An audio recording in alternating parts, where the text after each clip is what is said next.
Combate à pornografia infantil. Policiais cumprem mandados em 22 estados e aqui no DF.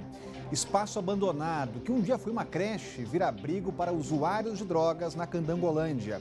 E idosos que recebem benefícios do governo têm até o final do mês para fazer o recadastramento. E ainda no quadro Consulte o Doutor, vamos fazer uma entrevista sobre o AVC. Olá, eu sou Rodrigo Orengo e começa agora o Band Cidade, primeira edição.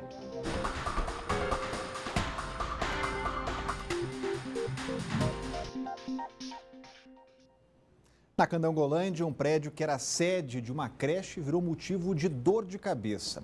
Há 2 anos, o espaço está desativado e os moradores afirmam que a área abandonada está servindo de lixão e abrigo para usuários de drogas. Nós fomos lá conferir de perto esse problema. Veja aí.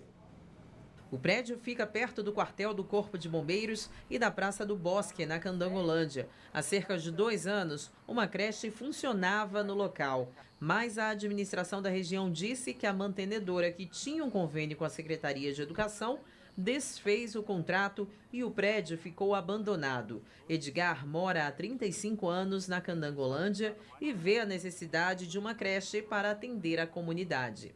Tem muitas pessoas que necessitam de um local para deixar os filhos para trabalhar. Tem muitas pessoas que às vezes perde o emprego, chega atrasado porque não tem com quem deixar um filho. Os sinais de abandono estão em todos os lugares. As janelas estão com os vidros quebrados. O quadro de energia está danificado. As portas estão arrombadas. Há lixo por todos os lados e o mato está bastante alto. A pessoa pula, usa a droga lá, faz o que bem entender.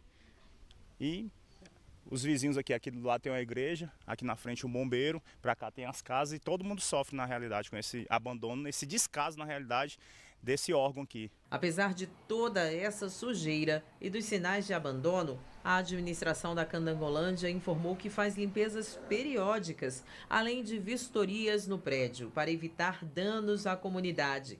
Informou ainda que as crianças foram transferidas para outra creche da região.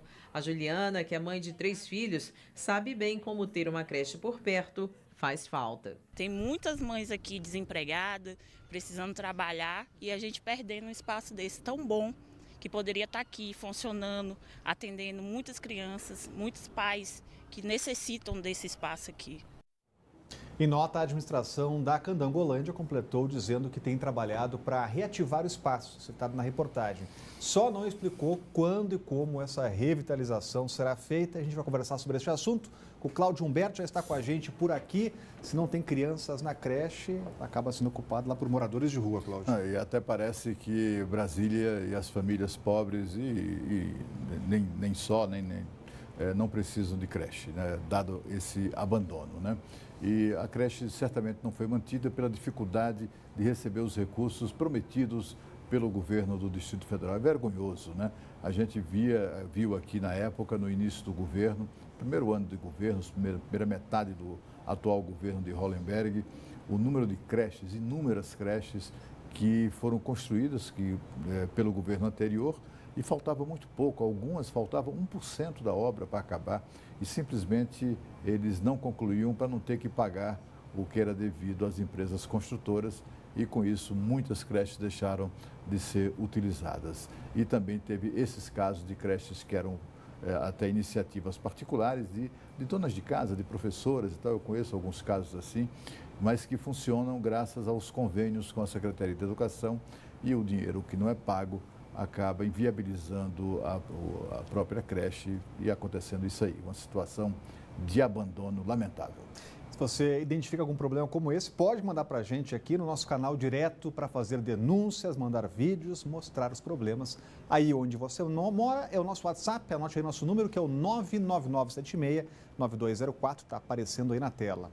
Olha, a partir do dia 19 de dezembro estará proibido em horário de pico o transporte de cargas perigosas em 5 pistas que cortam o DF. Em alguns trechos, como na barragem do Paranoá, a restrição vai ser total. Estrutural, EPNB, PTG, EPA e Pistão Sul e Norte.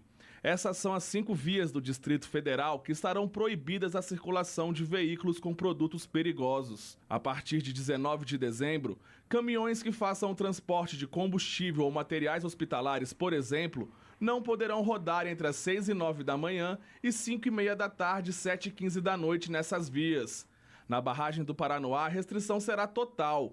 Segundo o Departamento de Estradas de Rodagem do DF, a medida visa evitar acidentes que possam trazer mal ao meio ambiente e à nossa saúde. Os motoristas que desobedecerem a norma podem levar 4 pontos na carteira e multa de R$ 130,16. Policiais civis de todo o país fazem hoje a terceira fase da Operação Luz na Infância, que apura crimes relacionados à pornografia infantil. A ação é coordenada pelo Ministério da Segurança Pública e também nesta quinta, a Polícia Federal deflagrou a Operação Atalaia, que investiga os mesmos delitos. Os detalhes estão chegando ao vivo com a Renata Dourado. Isso é um trabalho integrado e até internacional, né, Renata? Boa tarde. Isso, Rodrigo. Boa tarde para você, para todos que estão aí nos acompanhando. Sim, essa mesma operação está acontecendo hoje também lá na Argentina, em Buenos Aires. Então, esses policiais argentinos, eles estiveram aqui fazendo uma capacitação, conhecendo de perto como é esse trabalho de inteligência, de monitoramento das polícias aqui do Brasil, tanto federal quanto civil. Então, os policiais brasileiros ajudaram eles, inclusive, a identificar essas pessoas. Então, hoje, além dessas 2 operações que você citou aí, os policiais argentinos também estão cumprindo 41 mandados de busca e apreensão. Então, como a gente disse, são 2 operações com o mesmo objetivo. E estão acontecendo aí em 22 estados. Os policiais, Rodrigo, civis e federais foram às ruas para cumprir mais de 100 mandados de busca e apreensão. Apenas mandados de busca e apreensão. Mas o que aconteceu em várias situações? Eles chegaram nessas residências e encontraram essas fotos armazenadas de crianças, de adolescentes, nessas situações aí. Então, essas pessoas foram presas em flagrante. De acordo com o último balanço, 61 pessoas foram presas hoje exatamente por conta disso. Então, a gente lembra que você tirar essas fotos, que você armazenar e compartilhar, tudo isso é crime. As penas podem chegar de 1 a 8 anos de prisão, então várias dessas pessoas têm várias penas aí, podem ser julgadas por vários crimes acumulados, né? Ou seja, de tirar, de armazenar, de compartilhar. Então, como você bem disse também, é a terceira fase dessa Operação Luz para Todo, que é a operação da Polícia Civil, coordenada pelo Ministério da Segurança Pública. Em fases anteriores, cerca de 400 pessoas também foram presas nessas mesmas situações. Então, qual é o recado que o governo, que a polícia quer passar? Não existe anonimato nas redes sociais. Então, são pessoas que usam redes sociais, muitas vezes criam perfis falsos ou mandam por WhatsApp achando que a polícia não está monitorando. A polícia está sim monitorando. Essa é a terceira fase dessa operação e certamente essa operação deve continuar. Então, essas pessoas estão sendo sim monitoradas e cometem esses crimes no universo virtual, mas vão ter que pagar aqui no mundo real, Rodrigo. Obrigado, Renata. Agora, Cláudio Humberto, importante esse trabalho de investigação e tecnológica, inclusive, da polícia. Exatamente. E é preciso, sempre, como a Renata lembrou, advertir que isso é crime. Não se pode brincar com uma coisa como essa tão séria. Esse é um dos crimes mais abjetos, mais repugnantes, mais revoltantes que se pode cometer, porque é crime cometido contra crianças, contra a inocência de crianças. É preciso que essas pessoas sejam punidas com rigor da lei, mas é preciso também divulgar as carinhas deles. Eles ficam escondendo os olhos, ficam escondendo a identidade, as autoridades ficam todas cheias de dedos para mostrar quem são essas pessoas, mas faz parte da punição, do constrangimento delas, expondo cada uma dessas figuras nos seus estados para mostrar como isso é criminoso e como a prática desse crime pode resultar nessa vergonha que eles passarão, com toda certeza, e também com a punição exemplar de cada um deles. Tomara que fiquem presos durante um bom período para refletirem sobre o crime que cometeram. Para moradores da Vila Expansão, em Samambaia, estão cansados dos problemas que enfrentam diariamente. Falta de asfalto é um deles e, quando chove, a rua vira um verdadeiro rio de lama. Eles também têm que lidar com lixo e falta de segurança. Ainda sem regularização, o local sofre com o abandono do poder público. É assim, em meio ao lixo, sem a mínima infraestrutura e sem saneamento básico, que os moradores da Vila Expansão Samambaia vivem. A Fátima mora aqui há 9 anos. Além de conviver com tanta precariedade, ela diz ter medo de um dia ficar sem casa, já que a área não é regularizada. A gente tem medo de vir, da GFIS vir, derrubar, como eles fazem, que já derrubaram aquele morro lá várias vezes, e a pessoa fica no meio da rua, na chuva, no sol, seja como for, e eles não estão nem aí, o governo não está nem aí pra gente. Há 11 anos morando na vila, a Keila também lamenta ter que viver em uma invasão. Acho que eles pensam que a gente gosta de morar numa situação dessa, né? Eu não gosto, eu tenho 3 crianças na minha casa e eu gostaria de ter um quintal para elas brincar que eu não tenho. A falta de asfalto é outro problema, principalmente em dias de chuva. Na seca, a poeira também incomoda.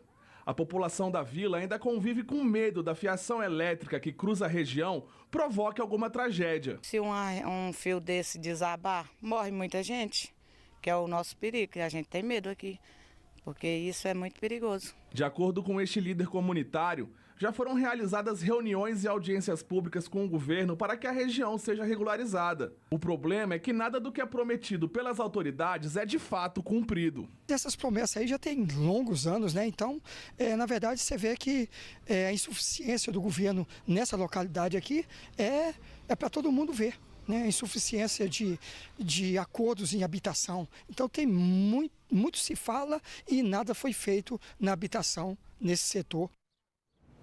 Pois é, em nota, a CODAB disse apenas que foi feito em março um levantamento socioeconômico das famílias que moram no local. Outro levantamento foi feito em outubro. As famílias já são atendidas pelo CRAS de Samambaia Expansão. Foi constatado que a maioria já recebe o Bolsa Família. Outros foram inseridos no cadastro único, pré-requisito para receber os benefícios de assistência social. E o auxílio natalidade também foi oferecido a uma moradora do local. Portanto, a Secretaria diz que já prestou atendimento. Não há previsão de regularização daquela área. E olha, a seguir no quadro Consulte o Doutor, vamos falar sobre o AVC. O Band Cidade volta daqui a pouco.